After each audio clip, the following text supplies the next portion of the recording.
So hello everyone, Himachal योद्धा classes में आपका स्वागत है।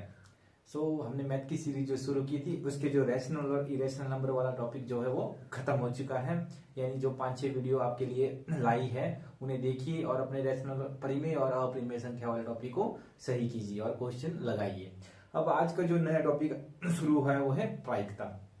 देखिए, छोटी क्लासों में 9th 10th 11th में हमने जो प्रायिकता पढ़ी हुई है, मतलब 10th तक जो है वो सभी ने प्रायिकता पढ़ी हुई है। 11th 12th में जो नॉन मेडिकल स्टूडेंट होते हैं वो प्रायिकता पढ़ते हैं। जो उन्होंने सिलेबस दिया है वो दिया है 10th के तौर पर।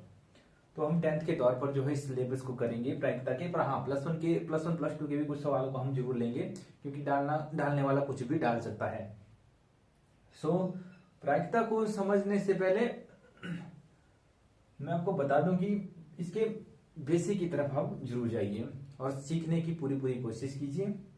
और मैं आपको इसके हर सवाल कराऊंगा जो कि एग्जाम में आए हुए हैं।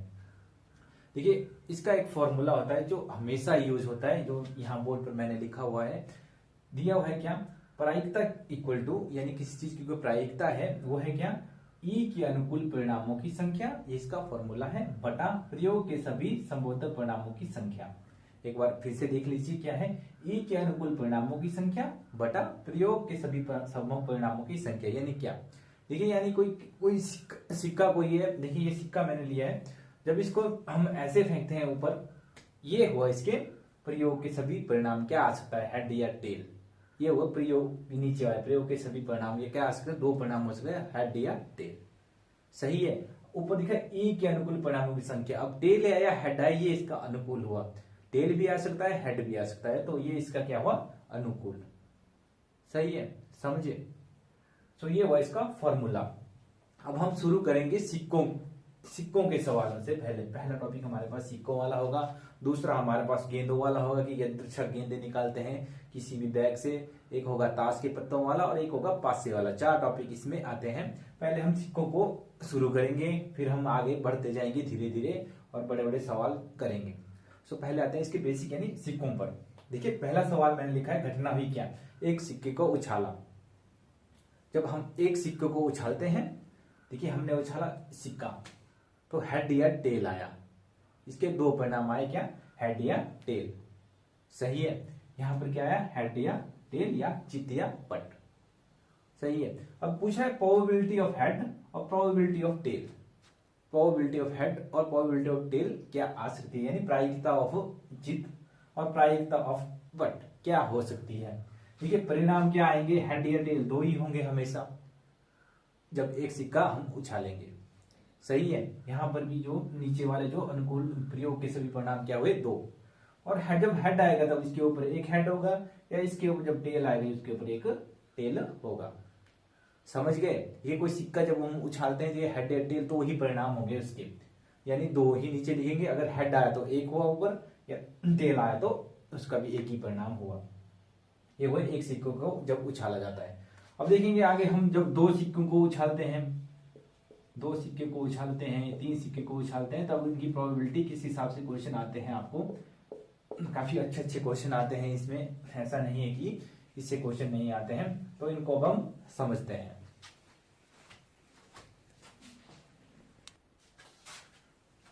देखिए, 2 सिक्कों वाला सवाल मैं आपके लिए लाया हूं। ये इसकी क्वेश्चन है। 2 सिक्कों को जब एक साथ उछाला जाता है, या एक सिक्के को 2 बार उछाला जाता है, बात एक ही है। जब 2 सिक्के को हम ऐसे उछालते हैं, देखिए उछाला मैंने 2 सिक्कों को एक बार, दोनों को अगर 2 सिक्के होंगे ऐसे उछालेंगे, या एक को 2 बार उछालेंगे, तो बात एक ही है। सही है। जब इसको उछालेंगे तो हमने देखना है कि क्वेश्चन यहाँ पर दिया क्या, प्रोबेबिलिटी ऑफ 2 चित, यानी probability of 2 head, probability of 1 head, probability of 0 head, probability of कम से कम एक बार हेड, प्रोबेबिलिटी ऑफ कम से कम एक बार टेल, प्रोबेबिलिटी ऑफ अधिक से अधिक एक बार टेल। ये हमने देखना है।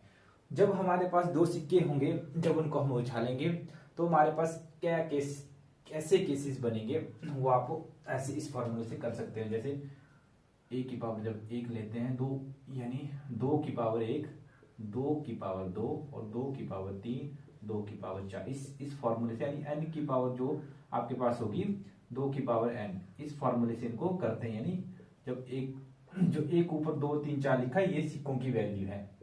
और जब किसी सिक्के को हम 2 बार उछालेंगे तो 4 इसके परिणाम आएंगे, जब एक सिक्के को हम 3 बार उछालेंगे तो इसके परिणाम 8 आ जाएंगे। सही है, समझे मेरी बात? क्या समझा रहा हूं मैं, अभी पता लग जाएगा आपको जब मैं इस सवाल को करूंगा। सही है, देखिए अब आगे ये बोल रहा है कि 2 सिक्कों को जब हम एक साथ उछालते हैं तो क्या आता है। देखिए ठीक है, हेड हेड ऐसे लिख लीजिए, टेल टेल ऐसे लिख लीजिए, और टेल हेड ऐसे लिख लीजिए। ये बन गया आपके परिणाम 4 जब हम सिक्कों को उछालते हैं। सही है, इसमें क्या हुआ, हेड हेड ऐसे लिख दिया हमने, हेड टेल, वो नॉर्मली लिख दिया। ऐसे भी हम लिख सकते हैं, या फिर ऐसे लिख लीजिए, हेड हेड ऐसे लिख दिया, हेड टेल ऐसे लिख दिया, और ऊपर एच टी और यहाँ लिख दिया एच टी और टी एच। सही है, ये इसके परिणाम है। नॉर्मली आप हेड लिख लीजिए, टेल लिख लीजिए, उसके बाद हेड टेल इस हिसाब से लिख सकते हैं। आपको 2 जगह 2 टेल आ गए, 2 हेड आ गए, और हेड टेल यहाँ पर आ गए। सही है, इसके होंगे 4 परिणाम जब सिक्कों को हम उछालते। देखिए एक परिणाम ये हुआ, 2 3 4, यानी ये इसके हुए 4 परिणाम। सही है, समझ गए? जब 2 सिक्कों को उछालेंगे तो हमारे पास कितने परिणाम हुए, 4। सही है, अब ये पूछ रहा है पहले क्वेश्चन में कि क्या, कि P प्रोबेबिलिटी ऑफ 2 हेड की आने की जो प्रायिकता है वो कितनी है। देखिए इसमें देखिए जहां 2 हेड हो गए उसकी प्रायिकता, इसमें सिर्फ यहाँ देखिए 2 हेड है, यहाँ एक हेड है और यहाँ 2 टेल, यानी इसकी जो प्रायिकता होगी इसमें सिर्फ एक ही ऐसा है जहां 2 हेड है, तो इसकी जो प्रायिकता होगी हमारे पास होगी 1/4। सही है, प्रोबेबिलिटी ऑफ 2 हेड आने की जो प्रोबेबिलिटी यानी प्रायिकता ऑफ 2 चित आने की जो है वो है 1/4। ऐसा आपको क्वेश्चन मिलेगा कि जब 2 सिक्कों को उछालेंगे तो प्रोबेबिलिटी ऑफ 2 चित आने की यानी प्रायिकता ऑफ 2 चित क्या है। ऑप्शन मिलेगी आपको ऐसे 1/2, 1/3, 1/4 और 1 कुछ और मान लीजिए 1/6, और आपने वहां पर ऑप्शन को टिक करना है और सही आंसर लिखना है। सही है, पहले का ये आंसर आ गया। दूसरा हमारे पास प्रोबेबिलिटी ऑफ 1 चित, प्रोबेबिलिटी ऑफ एक हेड, प्रोबेबिलिटी ऑफ एक हेड। देखिए यहाँ देखिए प्रोबेबिलिटी ऑफ एक हेड, एक यहाँ आ गया, एक हेड, प्रोबेबिलिटी ऑफ एक हेड एक यहाँ आ गया, बाकी यहाँ 2 हेड है, यानी प्रोबेबिलिटी यहाँ पर एक हेड की 2/4, 2/4। सही है, 2/4 यानी इसको काट देंगे हम, यानी 1/2,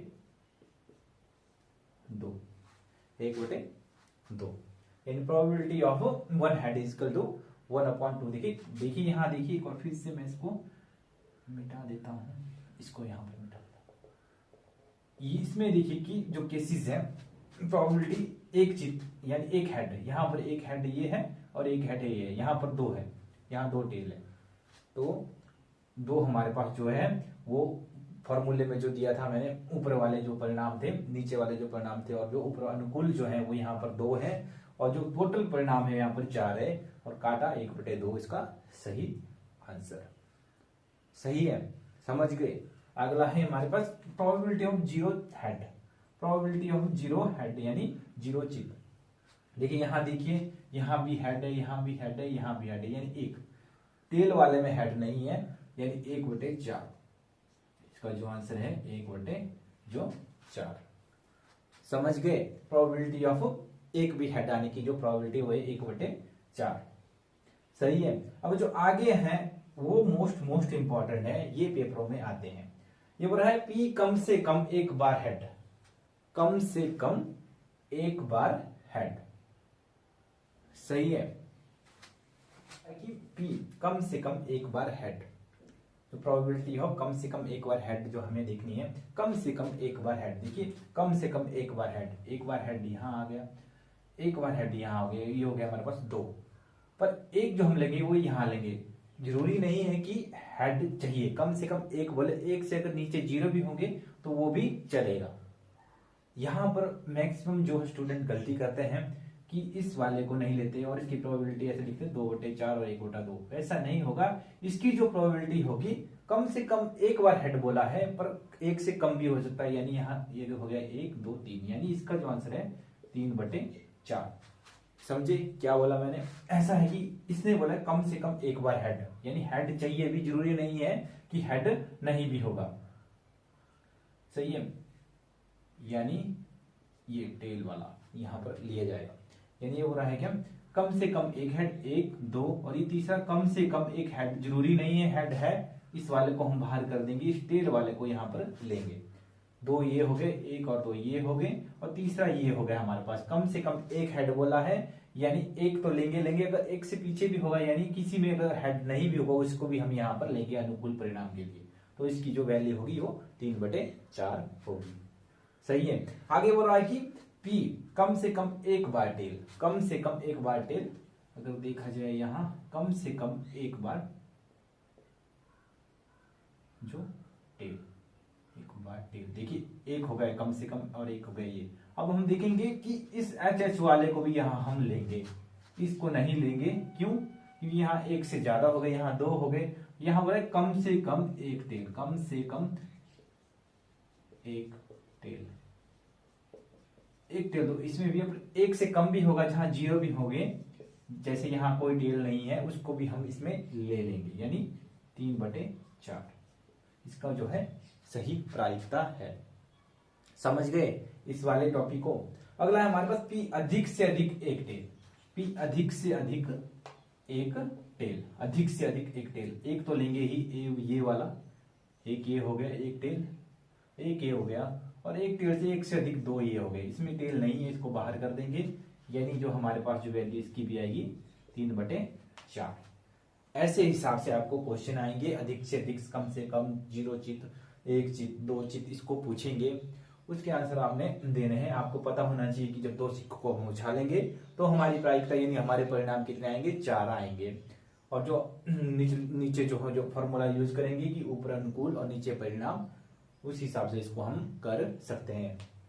तो आगे देखते हैं अब हम 3 सिक्कों वाले, यानी जब 3 सिक्कों को जब उछाला जाता है तब किस हिसाब से जो प्रायिकता बनती है।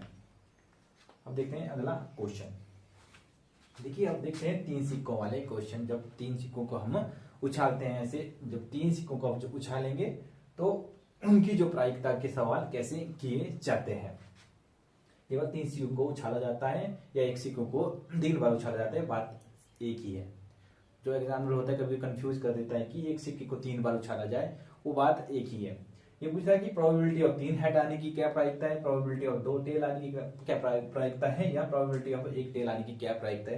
पहले तो आप देख लीजिए कि जो परिणाम है वो क्या बनेंगे 3 सिक्के जब हम उछालेंगे। फॉर्मूला हमारे पास n की शक्ति 2 था, n की शक्ति 2 था, सॉरी 2 की शक्ति n था, 2 की शक्ति n था, और हमारे पास 2 की शक्ति यहाँ 3 बार उछाला, यानी जो हमारे पास जो परिणाम बनेंगे वो बनेंगे 8। सही है, जो टोटल परिणाम बनेंगे हमारे पास क्या 8। जब 2 की शक्ति 4 आएगा तो वो अलग बात है। तो 8 परिणाम कैसे बनेंगे, इसकी एक ट्रिक है। देखिए पहले आपने क्या करना है, ऐसे head head head head head head को ऐसे लिख दिया, फिर आगे लिखेंगे अब हम टेल टेल टेल, 4 बार हेड और 4 बार टेल लिख दिया। सही है। अब लिखेंगे हम क्या, हेड टेल, मान लीजिए हमने फिर से हेड हेड टेल टेल, 2 बार टेल लिख दिया, हेड हेड लिख दिया, टेल टेल लिख दिया, 2 बार। पहले हेड हेड 4 बार लिखा, फिर टेल टेल 4 बार लिखा, फिर head head tail tail head head tail tail. सही है। उसके बाद फिर head tail head tail head tail head tail head tail, ये बन गया हमारे पास 8 परिणाम। एक बार फिर से बताता हूं, कुछ नहीं करना है, 4 बार हेड लिखने हैं, पहले 4 बार हेड, फिर टेल लिखने हैं 4 बार, फिर 2 बार हेड हेड, 2 बार टेल टेल, 2 बार हेड हेड, 2 बार टेल टेल, उसके बाद head tail head tail head tail head tell, उसको लिख देना है। ये बन गया आपके सही परिणाम, यानी 1 2 3 4 5 6 7 और 8, ये बन गया आपके 8 परिणाम, 8 परिणाम। समझ गए? फिर से बताता हूं, 4 बार हेड लिख लीजिए, 4 बार टेल, फिर head tail head head tail tail, 2 बार head head tail tail head head tail tail, फिर head tail head tail head tail head tail, अलग अलग। सही है। अब आते हैं क्वेश्चन पर। क्वेश्चन है P प्रोबेबिलिटी ऑफ 3 हेड यानी प्रायिकता ऑफ 3 हेड आने की क्या प्रायिकता होगी। देखिए यहां पर अब 3 हेड कहाँ कहाँ है, एक ही जगह पर 3 हेड है, बाकी कहीं पर भी 3 हेड नहीं है, यानी इसकी जो प्रायिकता है वो 1/8 होगी। सही है, सही है, 1/8 इसकी जो है प्रायिकता होगी। अगला हमारे पास probability of 2 tail. Probability of 2 tail, देखिए 2 टेल हमने देखने की कहाँ कहाँ है, यहां देखा जाए तो एक टेल है, यहां भी एक टेल है, ये आ गया हमारे पास, ये आ गया हमारे पास, लिख दीजिए क्या, एक हमारे पास आ गए 2 टेल वाले, ए लिख दिया मैंने एक, और यहाँ पर देख लीजिए यहाँ पर भी और यहाँ पर भी, हाँ ये भी आ गए 2 टेल हमारे पास, यानी THT 2 आ गए हमारे पास, और यहाँ पर भी 2 टेल आ गए हमारे पास, यानी क्या आ गए हमारे पास TTH। हमारे पास बने 3 परिणाम, यानी जो इसकी जो प्रायिकता होगी, अब इसकी जो प्रायिकता होगी इसकी होगी 3/8। लगते आसान है, जब एग्जाम में इनको देखते हैं तो बहुत कंफ्यूज होते हैं, इसलिए प्रैक्टिस करके जाइए, जितनी ज्यादा प्रैक्टिस करेंगे उतनी ज्यादा सही होगा। आगे बोलता है probability of 1 tail. Probability of 1 tail, देखिए 1 टेल हमने देखने की कहाँ कहाँ है, यहाँ पर एक टेल है, यहाँ पर एक टेल है, लिख लीजिए, ये लिख लीजिए HHT, एक ये हो गया, और यहाँ पर एक टेल है HTH। इस एक टेल वाले देख 2 टेल वाले नहीं देखने, एक टेल वाले, और ये हो गया हमारे पास THH, और अगला कहाँ है एक टेल, ये हमारे पास 2 टेल थे, ये हाँ ये भी हमारे पास क्या बने, एक टेल। देखो फिर से देख लीजिए, ये बने हमारे पास 1 2 3, और हाँ इसकी जो प्रायिकता होगी 3/8। सही है। एक और सवाल लिख लीजिए, probability of 3 tail. Probability of 3 tail क्या होंगे, देखिए यहाँ पर क्या है, प्रोबेबिलिटी ऑफ 3 टेल, यहाँ पर जगह 3 टेल यानी क्या एक ही है, 1/8, ये आया हमारे पास एक टेल। प्रोबेबिलिटी ऑफ 3 टेल आने की जो है TTT, यानी 1/8 जो है इसका आंसर है। सही है, समझ गए मेरी बात को। जब 2-3 सिक्के आएंगे तो किस हिसाब से हम इन सवालों को करेंगे और प्रोबेबिलिटी के सवालों को हम करने की कोशिश करेंगे। सही है। अब आप बोलेंगे जब 4 सिक्के उछालेंगे, 5 सिक्के उछालेंगे तब क्या होगा। देखो ऐसे सवाल जो है वो बड़ी क्लासों में आते थे, यानी +1 +2 यानी कॉलेज में आते हैं, और ये परमुटेशन कॉम्बिनेशन से सॉल्व होते हैं। और जिस हिसाब से HPSSC वालों ने सिलेबस दिया तो 3 टेल तक ही डालेंगे। फिर भी मैं आपको परमुटेशन कॉम्बिनेशन वाले जो लास्ट में करवा दूंगा कि किस हिसाब से करते हैं। बाकी आप 3 सिक्कों तक आप इसको तैयार कीजिए। सही है, ये हो गया हमारे पास 3 सिक्कों वाले सवाल। आगे की वीडियो में हम देखेंगे पासे वाले सवाल, यानी जो पासा फेंका जाता है, या ताश की गड्डी से जब कोई पत्ता निकाला जाता है, या गेंदें निकाली जाती है, लाल नीली हरी गेंदें जब निकाली जाती है उनकी प्रायिकता क्या होती है। सो इन सिक्कों को सवालों को जरूर देखिए, इनसे सवाल बन सकता है, और अपने नोट्स को बनाइए और हमारे साथ जुड़े रहें और मेहनत कीजिए, खूब मेहनत कीजिए, बिना मेहनत से कुछ नहीं मिलेगा। जो बोलते हैं कि जो मेहनत करेगा उसे सफलता जरूर मिलेगी, और ये बात सच्ची है। इसलिए हार मत मानिए, क्योंकि फेमस शायर ने कहा है कि हार जब होती है जब मान लिया जाता है, और जीत तब होती है जब ठान लिया जाता है। इसलिए मन में ठान लीजिए और जीत की तरफ चलिए। धन्यवाद, हमारे साथ बने रहे। हाँ, जाते जाते चैनल को भी सब्सक्राइब जरूर कीजिए और वीडियो को शेयर कीजिए, और आपका दिन शुभ हो।